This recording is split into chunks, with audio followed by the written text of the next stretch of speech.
নমস্কাৰ, আজি হৈছে 11 জুলাই। অসমৰ লগতে ভাৰতৰ বিভিন্ন প্ৰান্তৰ পৰা আজি ৰাতিপুৱাৰ কেইবাটাও খবৰ আহি পৰিছে। এই মুহূৰ্তত জনাইছোঁ আজিৰ প্ৰথমটো খবৰ। ৰাজ্যৰ লাখ লাখ অংগনবাড়ী কৰ্মী সহায়িকাৰ বাবে আহি গ'ল ডাঙৰ খবৰ। অহা 1 অক্টোবৰৰ পৰা বৃদ্ধি পাব অংগনবাড়ী কৰ্মী সহায়িকাৰ দৰমহা আৰু 8,000 টকালৈকে বৃদ্ধি পাব অংগনবাড়ী কৰ্মী সহায়িকাৰ দৰমহা। ৰাজ্য চৰকাৰ আৰু কেন্দ্ৰই দিয়া দৰমহা প্ৰায় সমপৰ্যায়ৰ হ'ব আৰু ৰাজ্যৰ লাখ লাখ অংগনবাড়ী কৰ্মীৰ বাবে আহি পৰিছে ভাল খবৰ। মুখ্যমন্ত্ৰী ডক্টৰ হিমন্ত বিশ্ব শৰ্মাই কৰিছে এক ডাঙৰ ঘোষণা। দৰমহা বৃদ্ধিৰ লগতে এককালীন সাহায্য লাভ কৰিব অংগনবাড়ীৰ কৰ্মীৰ মহিলাসকলে আৰু ৰাজ্যৰ লাখ লাখ অংগনবাড়ী কৰ্মী সহায়িকাৰ বাবে আহি গ'ল ডাঙৰ খবৰ। অহা 1 অক্টোবৰৰ পৰাই বৃদ্ধি পাব অংগনবাড়ী কৰ্মী সহায়িকাৰ দৰমহা। এই মুহূৰ্তত জনাইছোঁ আজিৰ দ্বিতীয় নম্বৰ খবৰটো। ৰাজ্যত চলি থকা উচ্ছেদৰ এক ডাঙৰ খবৰ দিবলৈ লৈছোঁ। কোনো কাৰণতে বন্ধ নহয় উচ্ছেদ। এই সন্দৰ্ভত ৰাজ্যৰ মুখ্যমন্ত্ৰীয়ে কৰিছে এক বিস্ফোৰক মন্তব্য। সবিশেষ জনাইছোঁ SB অসম মিডিয়াৰ সমুদৰ্শকক। প্ৰব্ৰজনকাৰী মুছলমানে কেতিয়াও অসমীয়া নিলিখে আৰু এছাম সংখ্যালঘু মানুহে ব্লেকমেইল কৰে যে আমি অসমীয়া ভাষা নকওঁ বুলি। এই মন্তব্য ৰাজ্যৰ মুখ্যমন্ত্ৰী ডক্টৰ হিমন্ত বিশ্ব শৰ্মাৰ।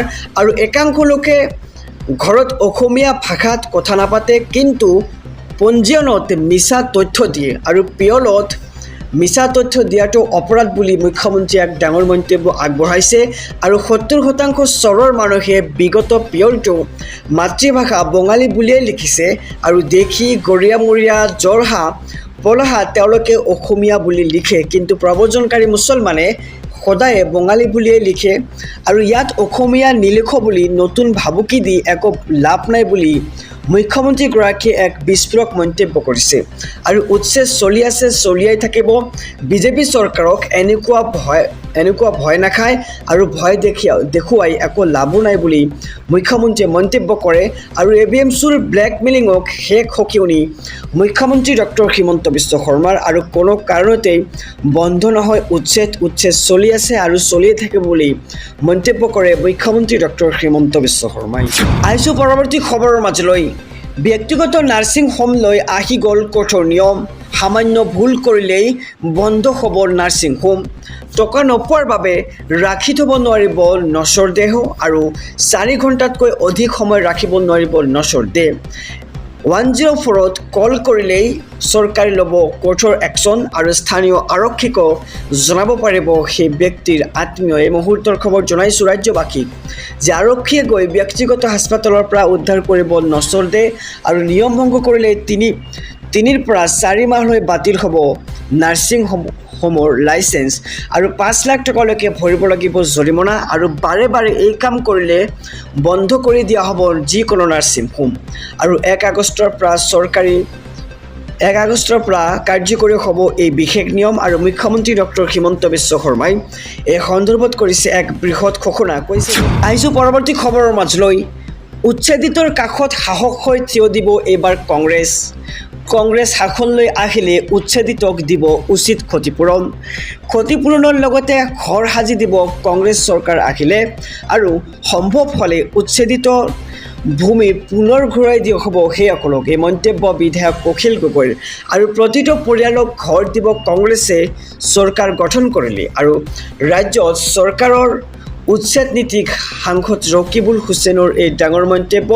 আৰু কোনো মানুহক উচ্ছেদ কৰি আদানীক মাটি নিদিয়ে কংগ্ৰেছে আৰু অসমৰ মাটিত কোনো আদানীক প্ৰৱেশ কৰিব নিদিওঁ বুলি স্পষ্ট ঘোষণা কৰে সাংসদ ৰকিবুল হুছেইনে। আৰু উচ্ছেদক লৈ চৰকাৰক উভতি ধৰি সাংসদ ৰকিবুল হুছেইনৰ এই মন্তব্য। আৰু উচ্ছেদিতৰ কাষত সাহস হৈ এইবাৰ থিয় দিব কংগ্ৰেছে। কংগ্ৰেছ শাসনলৈ আহিলে উচ্ছেদিতক দিব উচিত ক্ষতিপূৰণ। আহিছোঁ পৰৱৰ্তী খবৰৰ মাজলৈ। মুখ্যমন্ত্ৰীক চেলেঞ্জ দি আন্দোলন ঘোষণা আমছুৰ। মুখ্যমন্ত্ৰীৰ জংগী ব্যৱস্থাক কেৰেপ নকৰে আমছুৱে। আৰু আমছুৱে জংগী আন্দোলন কৰিলে জংগী ব্যৱস্থা লোৱাৰ হুংকাৰ দিছিল মুখ্যমন্ত্ৰীয়ে। আৰু মুখ্যমন্ত্ৰীৰ ভাবুকিক ভয় নকৰে বুলি হুংকাৰ প্ৰদান কৰিছে এইবাৰ আমছুৱে। আৰু অহা 12 জুলাইত বিজেপি চৰকাৰৰ বিৰুদ্ধে অসম কঁপাব আমছুৱে। আৰু ভয় ভাবুকিৰে মুখ্যমন্ত্ৰীয়ে আমছুৰ আন্দোলন বন্ধ কৰিব নোৱাৰে।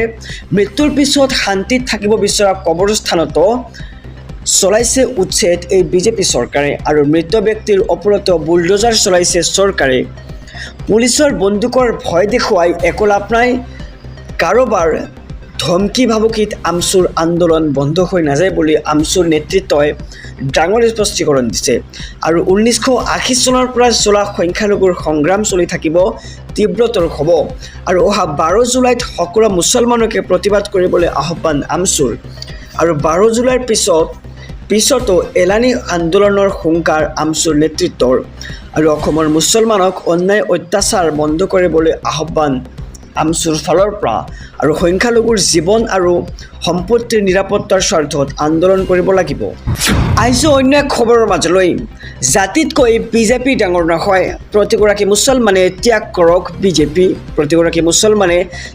কৰক বিজেপি আৰু সংখ্যালঘুক উচ্ছেদৰ পাছত প্ৰতিগৰাকী মুছলমানক বিজেপি ত্যাগ কৰাৰ এক প্ৰকাৰ আহ্বান জনোৱা হৈছে 7 বছৰে বিজেপিৰ হৈ কাম কৰা মুস্তাফা কামালে ত্যাগ কৰিলে বিজেপি আৰু বিজেপিৰ প্ৰতি অসন্তুষ্ট হৈ সংখ্যালঘু নেতাৰ বিজেপি ত্যাগৰ সিদ্ধান্ত জাতিতকৈ ঊৰ্ধত নহয় ৰাজনীতি আৰু সংখ্যালঘুৰ